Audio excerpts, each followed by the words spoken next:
बोलो श्री कृष्ण भगवान की जय हो। श्रीमद् भागवत महापुराण की जय। श्रीमद् भागवत महापुराण में 20वां अध्याय ब्रज में वर्षा और शरद ऋतु का वर्णन। श्री सुखदेव जी ने कहा, परीक्षित, जब ब्रज में पहुंचकर ग्वाल बाल ने श्री कृष्ण और बलराम जी की अलौकिक लीलाओं का वर्णन किया तो सभी अति प्रसन्न हुए और कहने लगे कि ब्रज में श्री कृष्ण और बलराम जी के भेष में कोई बहुत बड़े देवता पधारे हैं। इसके बाद ब्रज में वर्षा ऋतु का आगमन हुआ। इस ऋतु में सारा आकाश काले काले बादलों से भर जाता है। काले काले बादलों से भर जाता है। आकाश में बादलों के टकराने से उनकी गड़गड़ाहट और विघूत की कड़क सुनाई देने लगती है। सूर्य और चंद्र कठिनाई से ही अपनी झांकी देते हैं। नीले और घने बादलों के घिर आने से बिजली बार बार कूदती है। घन घोर बादल गरज के साथ प्राणियों के कल्याण के लिए जल बरसाते हैं। जेठ आषाढ़ की गर्मी से सूखी धरती को जैसे जल के रूप में जीवनी शक्ति प्राप्त होती है, उसकी प्यास बुझती है। धरती से मिट्टी की भीनी भीनी सुगंध उठने लगती है और जल से सींच कर वह धरती फिर से हरी भरी हो जाती है। वर्षा के सायंकालीन बादलों से जब घना अंधेरा छा जाता है तब ग्रह, नक्षत्र और तारे दिखाई देने बंद हो जाते हैं, परंतु जुगनू चमकने लगते हैं। जैसे कलयुग में और तारे दिखाई देने, जैसे कली युग में पाप की प्रबलता हो जाने पर पखंडी लोगों की भरमार हो जाती है। ये वास्तव में सच बात है बच्चों। देखो, इसमें भी स्पष्ट गीता, ये ग्रंथ बहुत ही हजारों साल पहले के बने हुए हैं ग्रंथ। इनमें भी लिखा हुआ है कि कलयुग में पखंड ज्यादा होता है। जो पखंड ज्यादा दिखाता है ना बच्चों, जो पखंडी है, पखंड ज्यादा करता है, वो आप देखना वो फूल और फल रहा है। और जो पखंड नहीं दिखाता, अब जैसे कि बच्चों देखो, माफ करना, जो बात हकीकत होती है और सच होती है वो मैं कहे बिना नहीं रहती। चाहे बेशक से यूट्यूब वाले यूट्यूब बंद कर दे मेरा, उससे मुझे कोई परेशानी नहीं है, लेकिन जो बात सच्ची हो सच्ची है। क्योंकि देखो, मुझे ये पखंड नहीं आता बच्चों कि क्या क्या चीज दिखा दें, ये कर दें, वो कर दें, तो उनका सब्सक्राइब ज़्यादा बढ़ जाता है, फॉलोअर्स ज़्यादा बढ़ जाते हैं, उनको ज़्यादा देखने वाले हो जाते हैं। तो ये मैं नहीं कर सकती ना। मैं तो भगवान की जैसे अपने गृहस्थी का इंसान पढ़ता है, मैं गृहस्थी है, मेरा गृहस्थी है, और मैं जैसे गृहस्थी में इंसान पढ़ता है वैसे ही मैं पढ़ के आप तक लाती हूँ। इसमें कोई गलत भी हो जाता है, कोई अच्छा भी होता है, कोई बुरी भी लगती है आप लोगों को। तो इसमें जो कुछ भी होता है वही चीज होता है। अब बच्चों, आप एक चीज देख लेना कि संसार में शहर और गांव बहुत हैं, और एक गांव में, एक शहर में कम से कम 5,000 10,000 आपको पूछा वाले मिल जाएंगे, पत्रा वाले मिल जाएंगे, जिन पे माताएं आती हैं वो मिल जाएंगी, जो मतलब सिर को हिलाती हैं, जो मतलब कि भगवती आ गई हैं। भगवती भी आती हैं, किसी किसी पे माँ भगवती का असर होता है, स्वयं नहीं आ सकता। किसी पे भी अगर भगवान सेम आ जाए तो उसका शरीर फट जाएगा। भगवान कईयन खरबों वजन किलोमीटर के हैं। भगवान का शरीर कोई अपना शरीर के अंदर प्रवेश नहीं करवा सकता। उनकी थोड़ी सी एक अंश होती है, जो किसी का दिल साफ होता है उन पे आती हैं, उन पे आती हैं माँ भगवती। हाँ, अगर अब आप मोबाइल में देख लो, किस चीज का नहीं बताते, किस चीज का नहीं उपाय बता रहे हैं। हर एक चीज का, एक लखून से लेके चोटी तक उपाय बताते हैं। विद्वान हो गए सब। कहते हैं ना कि कलयुग में विद्वान दुनिया में हो जाएगी।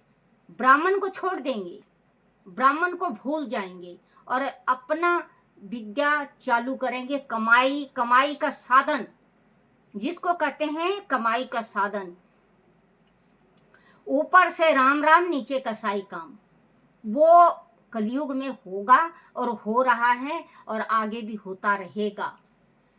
तो बच्चों, एक बात ये है, अगर आप भक्ति से, देखो, भक्ति से शिव जी का जल चढ़ाने लग जाओ या भक्ति से शिव जी का माला फेरने लग जाओ, 2 माला, एक सुबह या 2 सुबह या 2 शाम को माला फेरने लगो, शिव जी आपको खुद ही साक्षात दर्शन देंगे। क्योंकि कहते हैं कि कलयुग में भगवान तो थोड़ा सा करने से प्रसन्न हो जाते हैं। हम चाहे कितना भी घंटी बजा लें, भगवान मिलते हैं नेहा लगाने से, भगवान मिलते हैं नेहा लगाने से। चाहे पूजा करो, चाहे पाठ करो, चाहे पूजा करो, चाहे पाठ करो, नहीं मिलते हैं घंटी बजाने से, नहीं मिलते हैं घंटी बजाने से, भगवान मिलते हैं नेहा लगाने से। कहते हैं भगवान मिलते हैं हृदय से बुलाने से, क्योंकि परमात्मा। और एक बात है बच्चों, पखंड कभी नहीं करना चाहिए, पखंड नहीं दिखाना चाहिए। भगवान का जैसे पूजा होता है, सिंपल पूजा, वैसे करो। ज्यादा पखंड करोगे, भगवान पूजा लेगा नहीं, भगवान अपनी भक्ति लेगा नहीं, भगवान दर्शन देंगे नहीं। जो जैसा ओला भोला राम सोला, कहते हैं जो ओला भोला होता है, जो भोलापन से भोले का पूजा करता है, भोले भगवान कृपा बरसाते हैं। अब आगे बेजू पीछे नाथ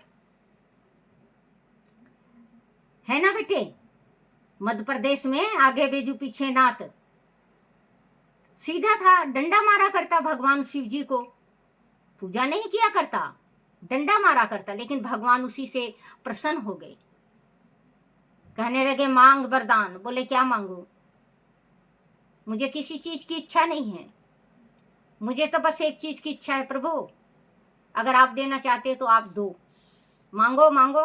भगवान थे भी शिव बोले, कहते हैं आगे मैं और पीछे आप, बैजनाथ धाम में आप जाके देख लेना। बैजनाथ धाम में आपको आगे बेजू पीछे नाथ मिलेगा, आगे बैजनाथ, जिसको कहते हैं बैजनाथ।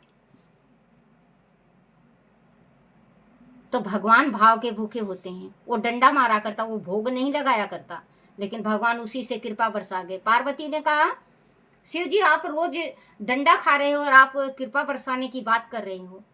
बोले एक समय ऐसा आएगा, जो मेरा पूजा करता है भक्ति से, जो मेरा व्रत करता है, वो रुक जाएगा, ये नहीं रुकेगा। पार्वती कहती है बोले देखूंगी। 7 साल के बाद भगवान ने वो करिश्मा दिखाई, इतनी आंधी आ गई, इतना बारिश आ गया। नदी के उस पार शिव जी का मंदिर था और नदी के इस पार बेजू का घर था। बारिश बहुत बरस रही थी। बेजू भूल गया उस दिन, खाना खाने बैठा, माँ बोली खाना खा ले बेटा। खाना जैसे ही खाने बैठा वैसे ही याद आ गया बेजू को। बोले ओहो, आज तो मैं प्रभु को डंडा नहीं मार के आया, भोलेनाथ को। रोटी छोड़ के जाने लगा। बोले बेटा अभी तो तुमने एक टूक खाई, एक ही टूक तोड़ा था और खाया भी नहीं, और तुम बोले माँ भी आया मैं। माँ को पता नहीं था कि मेरा बेटा डंडा मार के आता है शिव जी, नहीं तो माँ कभी मारने नहीं देती। माँ माँ होती हैं, लेकिन वो तो भक्ति से था। अब नदी खा के बिल्कुल आसमान में चढ़ रही थी। साधु संत पुजारी महात्मा व्रत वाले सब खड़े। वो जैसे ही फलांग लगाने लगा बेजू, एक बड़ा तपस्वी कहने लगा, बोले मूर्ख, बह के मर जाएगा, कहाँ चला? बोले शिव जी का दर्शन करने जा रहा हूँ। बोले तू बचेगा नहीं। बोले जो जिंदगी जिसने दिया है उसी को अर्पण, कह के कूद जाता है और जाता है। और वैसे ही उसके शिव जी के मंदिर में एक कोने में डंडा रखा हुआ था, डंडा रख के आता था, उसी डंडे से 2 डंडा मारता है। पार्वती और शिव जी तुरंत प्रकट होते हैं। कहते हैं मांग वरदान। क्या मांगता है? आगे बेजू पीछे नाथ मांगा। और शिव जी ने कहा पार्वती से, बोले पार्वती, मेरा सच्चा भक्त डंडा में खाता था, अगर मैं डंडा खाता था और ये मारता था तो उसमें भी भक्ति थी। कहते हैं भगवान भक्त के वश में होते हैं। वो जो डंडा मारता था उसमें भी इसकी भक्ति थी। इसने पखंड नहीं दिखाया। इसने जो पूजा करे, जो बंदा कोई देख रहा है तो वो इंसान इतरा जाता है। बच्चों देखो, माफ करना, ये हकीकत बात है कि अगर हम पूजा करने जा रहे हैं और दूसरा कोई के हाथों में सिर्फ एक लोटा का जल है और हमारे हाथ में कई प्रकार है, जैसे कि 5-7 चीज होते हैं, वो हो, गुड़ हो, शहद हो, फूल हो, भांग हो, धतूरा हो, पुष्प हो, भगवान का जल हो, गंगा जल हो, कच्चा दूध हो, तो हम इतरा जाएंगे। हम उसके सामने ये दिखाएंगे कि हम पुजारी हैं और तुम एक लोटा जल लाके क्या बनना चाहती हो? भगवान मेरी प्रार्थना सुनेगा? अरे मूर्खो, ये तो पागलपन है। भगवान कहते हैं भाव का भूखा। वो तो डंडा मारता था, उसका भाव इतना अच्छा था कि भगवान स्वयं प्रकट हो गए। तो कभी भी मंदिर जाया करो पूजा करने, चाहे एक लोटा जल हो, चाहे आपके पास 1000 चीज हो। भगवान को 1000 चीज से मतलब नहीं है, भगवान को भाव का भूखा है। आप किस भाव से पूजा कर रहे हो सकता है आपका 1000 चीज वैसे के वैसे पड़ा रह जाए, आप चढ़ाए हो लेकिन भगवान ने अर्पण नहीं लिया, भगवान ने अपनाया नहीं। और वो एक लोटा जल लेके खड़ा है या खड़ी है, उसका भगवान ने जल अपना लिया। तो वही कहते हैं बच्चों कि अब विष्णु भगवान का सोने का समय भी आ जाएगा। भगवान सोते हैं 4 महीना के वास्ते। 4 महीना तक तपस्या, जो ये सारे भगवान हैं ये मिल के सृष्टि चलाते हैं। कल बताऊंगी मैं आपको इसका। तो कहते हैं कि पखंड नहीं करना चाहिए। हम दूसरे को ये दिखाते हैं, दूसरा ये कहता है कि बहुत भक्ति करती है, बहुत भक्ति करता है, लेकिन मन में इतना पखंड होता है वो भगवान को पता है। चाहे 7 ताले के अंदर कुछ पाप कर लें, हम परमात्मा को पता होता है। हम इंसान से छिपा लेंगे, संसार से छिपा लेंगे, भगवान से नहीं छिपा सकते। कुछ भी हो, चाहे कुछ भी हो, दान करो तो भी, पाप करो तो भी। वर्षा के सायकालीन बादलों से जब घना अंधेरा छा जाता, वर्षा के सायकालीन बादलों से जब घना अंधेरा छा जाता है, तब ग्रह नक्षत्र और तारे दिखाई देने बंद हो जाते हैं, परंतु जुगनू चमकने लगते हैं। जैसे कलयुग में पाप की, ध्यान से सुनना, कलयुग में पाप की प्रबलता हो जाने पर पखंडी लोगों की भरमार हो जाती है। पखंडी लोग इतने हो जाते हैं कि 1 लाख में 99% पखंडी, 1% रह जाते हैं सच्चा। उसी से धरती टिकी हुई है। जो सती सावित्री गौ के सत से, कन्या के सत से और स्त्री के सत से ये धरती टिकी हुई है। नहीं तो कभी की चली गई होती धरती, खत्म हो जाती। अभी भी सत्य है, कन्या में सत्य है, कन्या में सत्य है, गाय में सत्य है। पांचों उंगली बराबर नहीं होती, औरतों में भी सत्य है। अभी भी सती पतिव्रता हैं, क्योंकि पतिव्रता उसको कहा जाता है जो कन्या शुद्ध है और अपने माँ बाप के घर से बिल्कुल बाल ब्रह्मचारी होके ससुराल जाती है और वो अपने पति की चरणों की धूल अपने माथे पे सजाती हैं, उसको कहते हैं पतिव्रता, उसको कहते हैं पतिव्रता। ये नहीं कि कुंवारी है, माफ करना बच्चों, कुंवारी है लड़की, गलत चल रही है और शादी के बाद सोचती है कि मैं पतिव्रता हूं, तो वो उसको कहते हैं तिरिया चित्र जाने ना कोई, तिरिया चित्र जाने ना कोई, खसम मार सती हुई। आजकल का जमाना चल रहा है ना बच्चों, देख रहे हो कि प्रेम के जाल में फंसा देती हैं और दूसरे के लाल को खपा देती हैं। अरे तुम लोग को नहीं रहना है उसके साथ तो छोड़ दो, उसका भी जीने का पूरा हक है। आप इतनी बड़ी गलती मत करो कि आपको भुगतना पड़े। आप सलाखों के पीछे रहो और आपका जो पति का सुख था वो भी ना मिले और जो आपने बना रखा था, लबलू लबलू कर रखा था, उसका भी ना मिले। तो आप कह के छोड़ सकते हो, क्योंकि अगर नहीं रहना हो तो संसार में बहुत कुछ है, छोड़ दो। तो सती जिसको अभी मैं कही हूं पतिव्रता, वो माँ के गर्भ से जब पैदा लेती हैं और पति के चरणों में जाके वो अपने पति की कहलाती हैं, एकदम सुची गंगा जल के जैसे पवित्र, उसको कहते हैं पतिव्रता। और आज भी ऐसी स्त्रियां हैं और ऐसी बेटियां हैं। मैं तो कहती हूँ वो धन है उस माँ बाप को, वो धन है वो उसका गृहस्थी का, वो धन है उनके परिवार को, जो बेटियां ऐसे उनके घर में है और स्त्रियां ऐसी आई हुई हैं।